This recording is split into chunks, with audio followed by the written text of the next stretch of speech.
ఓం నమో వెంకటేశాయ. So చాలా రోజుల తర్వాత కాంట్రవర్సీ గురించి మాట్లాడుకుందాం. సో తెలుగు రాష్ట్రాలంటేనే controversy, Telugu social media, Telugu media అంటేనే కాంట్రవర్సీ. సో గత 2-3 రోజుల నుండి సోషల్ మీడియాలో కానీ లేదా కొన్ని మెయిన్ స్ట్రీమ్ ఛానల్లో కానీ నేను చూస్తున్నటువంటి విషయం ఏమిటంటే, బిగ్ బాస్ తెలుగును బ్యాన్ చేయాలి. అక్కడ ఎక్కడనో ఎవరో కంప్లైంట్ ఇచ్చినారంట. సో ఓకే, అది వాళ్ళ వ్యక్తిగతమైన అభిప్రాయం, ప్రాబ్లం ఏం లేదు, బ్యాన్ చేయాలి.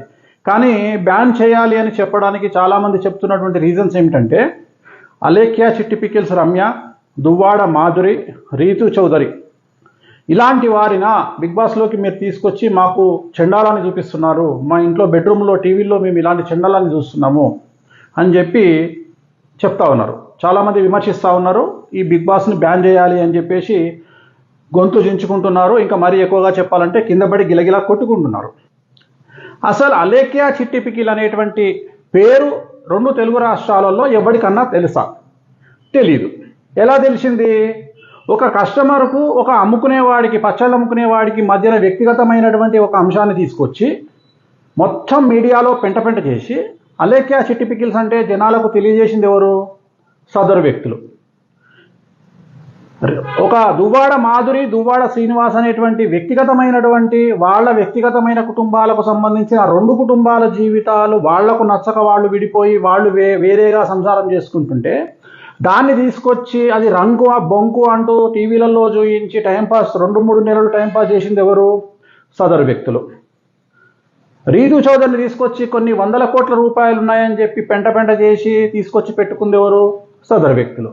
ఇప్పుడు వీళ్లకు ఎక్కడ గాలాలో అక్కడ ఎందుకు గాలుతుంది అంటే, మేము వీరి జీవితాన్ని నాశనం చేయాలి అని కోరుకొని మేము ఇంత ప్రాపగండా చేస్తే వీళ్ళు సెలబ్రిటీలు అయి కూర్చున్నారు బిగ్ బాస్లో అని చెప్పి వీళ్ళ బాధ. వీళ్ళు తట్టుకోలేకపోతున్నారు. సో అట్లా వీళ్ళ బాధ అంతా ఏంటంటే, ఇప్పుడు ఒక ట్రెండింగ్ ఏంటంటే తెలుగు స్టేట్స్లో, మేము ఎవరినైనా ఖండించగలం, మేము ఎవరి జీవితాన్నైనా నాశనం చేయగలం, మేము సోషల్ మీడియాలో మేము తలుచుకుంటే ఒక వ్యక్తి మీద మేము మా ఇష్టం వచ్చిన బట్ట కాల్చి మేము మీద వేయగలం, మేము జీవితాలను నాశనం చేయగలుగుతాం అని వాళ్ళ ఊవాచ.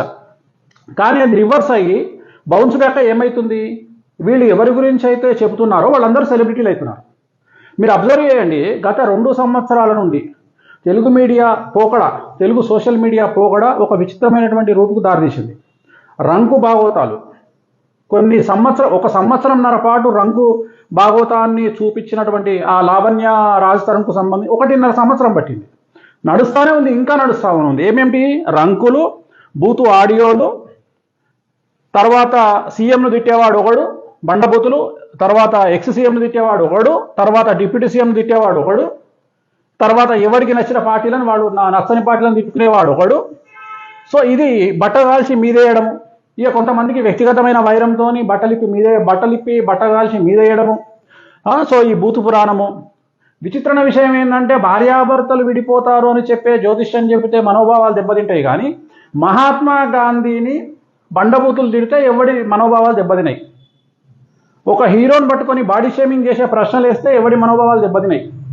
భార్యాభర్తలను విడగొట్టి అమ్మాయిలతోని బాధ్యులతోని రంగు పురాణాన్ని నడిపిస్తే ఎవరి మనోభావాలు దెబ్బతినాయి.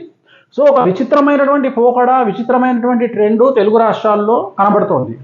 సో ఇప్పుడు విమర్శించే వారిని, ట్రోల్ చేసేవారిని, వారి వ్యక్తిగతం కోసం జనాల మీద బట్టగాల్చి వేసేవారిని నేను ఇక్కడ విమర్శించదలుచుకోలేదు. నేను సగటు జనాలకు ఏం చెప్పదలుచుకున్నా అంటే, మీరు సెలబ్రిటీ అయితే ఇలాంటి వాటికి రెడీగా ఉండండి. రెండవది, వీళ్ళకందరికీ కూడా బిగ్ బాస్ టీము ఎల్లప్పుడూ సర్వదా సకల కృతజ్ఞత తెలియజేస్తూ ఉండండి. ఎందుకంటే తెలుగు రాష్ట్రాల్లోని కొంత శాతం సోషల్ మీడియా, కొంత శాతం మెయిన్ స్ట్రీమ్ మీడియా మీకు ప్రతి సంవత్సరము బిగ్ బాస్కు కంటెస్టెంట్లను తయారు చేసి ఇస్తున్నటువంటి ఘనత ఈ జనాలకు దక్కుతుంది. వీళ్ళు లేకపోతే బిగ్ బాస్లో కంటెస్టెంట్లు లేరు. ఇవాళ బిగ్ బాస్లో ఉన్నటువంటి 5 కంటెస్టెంట్లు ఇంచుమించుగా 3 కాంట్రవర్సీ, 2 డ్రగ్ కేసుల్లో అరెస్ట్ అయిన వాళ్ళు. సో నేను చెప్పదలుచుకున్న పాయింట్ ఏంటంటే, మన సగం బాపతు తెలుగు మీడియా, సగం బాపతు సోషల్ మీడియా బిగ్ బాస్కు కంటెస్టెంట్లను ఇస్తుంది కాబట్టి మీరు ఖచ్చితంగా వీళ్లకు రుణపడి ఉండాలి. సో రేపొద్దున మీరు కూడా వీళ్ళ ప్లేసుల్లో ఉండి మిమ్మల్ని కూడా వీళ్ళు టార్గెట్ చేయవచ్చు. వీళ్ళ వ్యక్తిగతమైనటువంటి వ్యూస్ కోసము, వీళ్ళ వ్యక్తిగతమైనటువంటి టీఆర్పీల కోసము మిమ్మల్ని కూడా రేపు వచ్చే సంవత్సరము మిమ్మల్ని కూడా వీళ్ళు టార్గెట్ చేయవచ్చు. కానీ ఒకటే గుర్తుంచుకోండి, వీళ్ళు టార్గెట్ చేస్తున్నారు అంటేనే మీ జాతకం చాలా బాగుంది అని అర్థం. ఎందుకంటే మీరు ఖచ్చితంగా ముందుకు వెళ్ళబోతున్నారని అర్థం.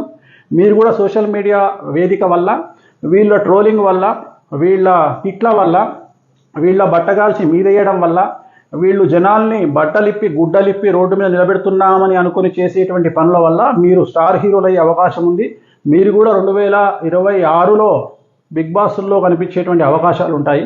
కాబట్టి ఎట్టి పరిస్థితులలో ఈ ట్రోలింగ్కు, ఈ మేమ్స్కు, ఈ సోషల్ మీడియాలో కానీ మెయిన్ స్ట్రీమ్ మీడియాలో కానీ కొంత శాతం వాళ్ళు వేసేటువంటి వీడియోలకు, వాళ్ళు చేసేటువంటి ప్రాపగండకు అస్సలు భయపడకండి. ధైర్యంగా ముందుకెళ్ళండి. ఎక్కడో దగ్గర బిగ్ బాస్లో కనిపించండి. ఓం నమో వెంకటేష్.